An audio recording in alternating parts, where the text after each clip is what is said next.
चीज की बात कर लेते हैं, ध्यान से समझेंगे। ये कल रह गया था टॉपिक।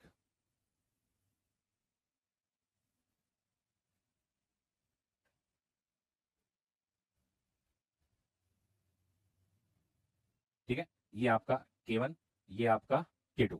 ठीक है, ये आपका मास भैया M है, चलो एक ही ले लो, एक ही मास है, M ले लो। यहाँ पे इस K1 की वजह से एक्सटेंशन मैंने मान ली कितनी होगी x1, और यहाँ इस K2 की वजह से एक्सटेंशन कितनी मान ली मैंने। अब देखो यहाँ पर अगर मैं एक F फोर्स लगाकर इसको खींचूंगा, ठीक है, तो कुछ एक्सटेंशन इसमें जो कि x2 आएगी, कुछ एक्सटेंशन इसमें जो कि x1 आएगी। इतनी बात सबको समझ में आ रही है। लेकिन इस स्प्रिंग में जो फोर्स लग रहा होगा वही इस स्प्रिंग में फोर्स होगा। यानी इस स्प्रिंग में कितना फोर्स लग रहा होगा, K2 x2, इसमें कितना लग रहा होगा, K1 x1। ठीक है, तो मैं ये कह सकता हूं, और अगर मैं इस जैसी एक सिंगल स्प्रिंग ले लूं, मैं एक इस जैसी सिंगल स्प्रिंग ले लूं, ऐसे जिसको आप इफेक्टिव बोलते हो ना, इक्विवेलेंट स्प्रिंग। अरे सीरीज ऑफ पैरेलल में उसमें आ जाओ थोड़ा सा, इसमें कैपेसिटर में आ जाओ या रेजिस्टर में आ जाओ, उसमें होता है ना इक्विवेलेंट रेजिस्टेंस। इस तरीके से इसका अगर मैं इक्विवेलेंट बनाता हूं तो कैसे बनेगा,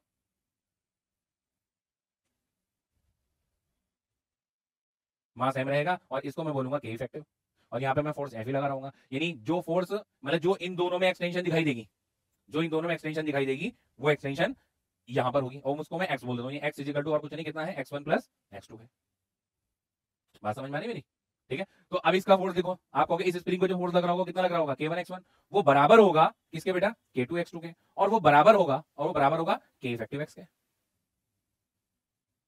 बोलो, अब अगर मैं इन दोनों से, खाली इन दोनों से यहाँ से किसी एक की वैल्यू निकालो, K1 की निकालो, x1 की निकालो, x2 की निकालो। मान लो मैं ये वैल्यू निकाल रहा हूँ आपकी x1 की निकाल रहा हूँ। ठीक है, तो x1 की अगर मैं वैल्यू निकालूं तो कितना हो जाएगा बेटा, K2 x2 अपॉन K1, और जाके उसमें लगा दो।